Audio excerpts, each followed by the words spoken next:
요나의 표적보다 더 크신 예수 그리스도를 바라보라라는 말씀 보겠습니다.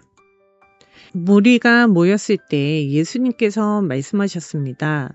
이 세대는 악한 세대라 표적을 구하되 요나의 표적밖에 보일 표적이 없나니 요나가 니느웨 사람들에게 표적이 됨과 같이 인자도 이 세대에 그러하니라. 심판 때에 남방 여왕이 일어나 이 세대 사람을 정죄하리니 이는 그가 솔로몬의 지혜로운 말을 들으려고 땅끝에서 왔음이로거니와 솔로몬보다 더 큰 이가 여기에 있으며 심판 때에 니느웨 사람들이 일어나 이 세대의 사람들을 정죄하리니 이는 그들이 요나의 전도를 듣고 회개하였거니와 요나보다 더 큰 이가 여기에 있느니라. 오늘 본문에 예수님께서 표적만 구하는 무리들에게 가장 큰 표적은 십자가의 죽음과 부활뿐이라고 말씀하셨습니다. 그리고 구원자로 오신 예수 그리스도를 보지 못하고 기적만 찾는 사람들에게 요나의 표적보다 더 크신 예수 그리스도를 바라보라는 오늘 본문의 내용입니다. 창세기 3장 15절 여자의 후손 대신 메시아 그리스도 한 분 때문에 만 가지 축복을 얻게 됩니다. 그런데 하나님께서 이렇게 큰 축복을 약속하셨는데도 왜 많은 사람들이 그 축복을 누리지 못할까요? 왜 여전히 고통과 문제 속에서 살아가고 있을까요? 그 이유는 사람은 하나님을 떠나며 거짓의 아비인 마귀에게 속아 거짓말쟁이로, 살인자, 욕심쟁이, 비실리로 살아가게 됩니다.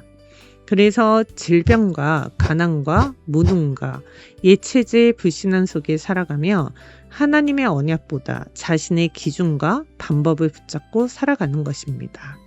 하나님은 이런 우리를 살리시기 위해 말씀이 육신되어 오신 예수 그리스도를 이 땅에 보내셨습니다. 그러나 하나님을 가장 잘 믿는다고 하던 사람들조차 예수님을 알아보지 못했습니다. 그들은 하나님보다 종교를 붙잡았고 결국 그리스도를 놓친 채 표적만 구하는 사람이 되었습니다. 우리도 문제만 해결하기를 바라며 표적만 찾는 신앙이 아니라 먼저 그리스도를 나의 주인으로 바꾸는 믿음을 회복해야 합니다. 사람들은 그리스도를 놓치면 하나님보다 문제 해결만 바라며 표적을 찾게 됩니다. 그래서 예수님은 이 세대를 악한 세대라고 했고 요나의 표적밖에 보일 표적이 없다라고 말씀하셨습니다. 예수님은 요나와 솔로몬의 이야기를 통해 중요한 말씀을 하셨습니다. 요나가 니느웨에서 전도했을 때 많은 사람들이 회개한 이유는 요나가 특별해서가 아니라 하나님께서 요나와 함께 하셨기 때문입니다. 솔로몬의 놀라운 지혜를 가질 수 있었던 것도 자신의 능력이 아니라 그리스도의 영이 함께 하셨기 때문입니다. 그래서 우리는 요나를 믿는 것이 아니라 요나와 함께 하시는 그리스도를 바라봐야 합니다. 솔로몬을 높이는 것이 아니라 솔로몬에게 지혜를 주신 그리스도를 믿어야 합니다. 마찬가지로 사람을 바라보는 신앙이 아니라 사람을 사용하시는 예수 그리스도를 바라보는 신앙이 되어야 합니다. 예수님께서 더 이상 다른 표적이 없다고 말씀하셨습니다. 예수님께서 보여주신 가장 큰 표적은 바로 십자가의 죽음과 부활입니다. 십자가의 부활을 통해 우리를 구원하신 예수 그리스도가 가장 큰 표적이 되십니다.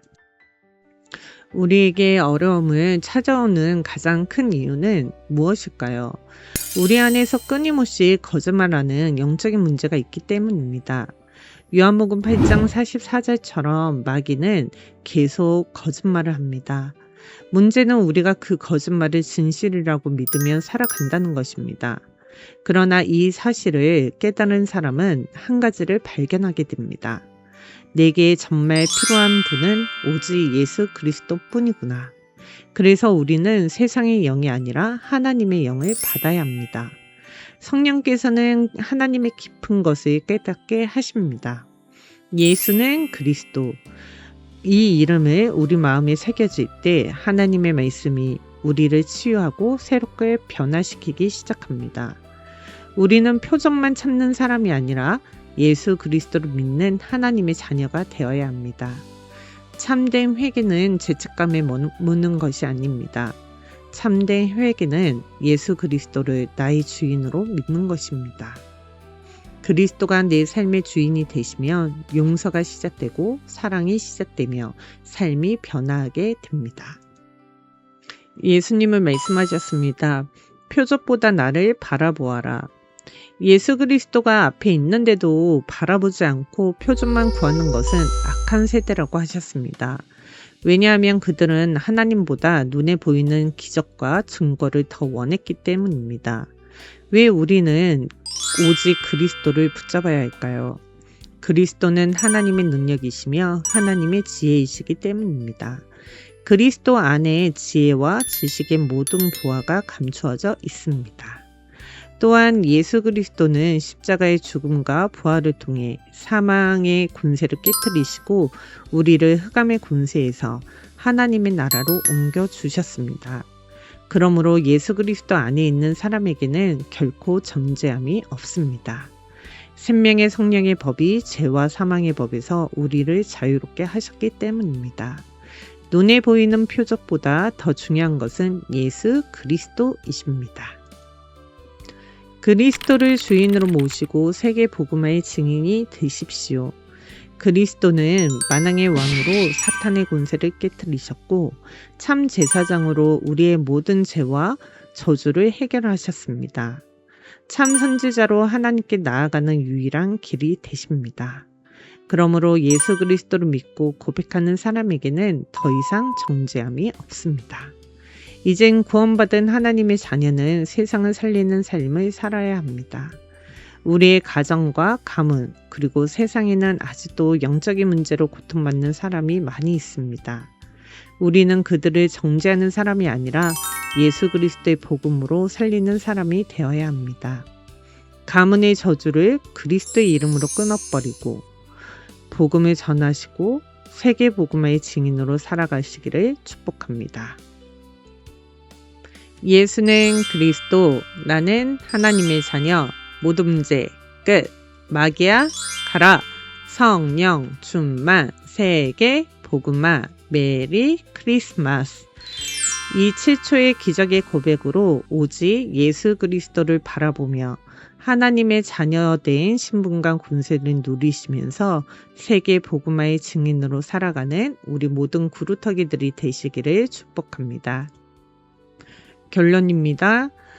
요나의 표적보다 더 크신 예수 그리스도를 바라보는 구루터기들이 되시기를 바랍니다. 두 번째, 나는 문제가 올 때 표적을 구하는지 아니면 예수는 그리스도를 고백하는지 자신을 점검해 보세요. 세 번째, 문제가 올 때마다 7초의 기적의 고백을 하시기를 축복합니다. 성경 구절 요한복음 8장 44절을 잘 읽어보시고 묵상해 보시기를 축복합니다. 기도문 읽고 마치겠습니다. 살아계신 하나님, 요나의 표적보다 더 크신 예수 그리스도를 바라보며 십자가의 죽음과 부활로 모든 문제를 다 이루신 그리스도가 지금도 나와 함께 하심에 감사드립니다. 문제 해결만 바라보며 표적을 구하는 요한복음 8장 44절의 거짓과 속임수에서 벗어나 예수 그리스도를 나의 주인으로 모시는 진정한 회개를 하게 하시고 요나와 함께 하시고 솔로몬에게 지혜를 허락하셨던 그리스도를 나의 주인으로 모시고 그리스도의 지혜를 누리는 구루터기가 되게 하옵소서. 예수 그리스도를 내 마음에 깊이 새기고 하나님의 자녀된 신분과 권세를 누리며 세계 복음화의 증인으로 살아갈 수 있도록 날마다 성령 충만함을 주옵소서. 예수 그리스도 이름으로 기도합니다. 아멘.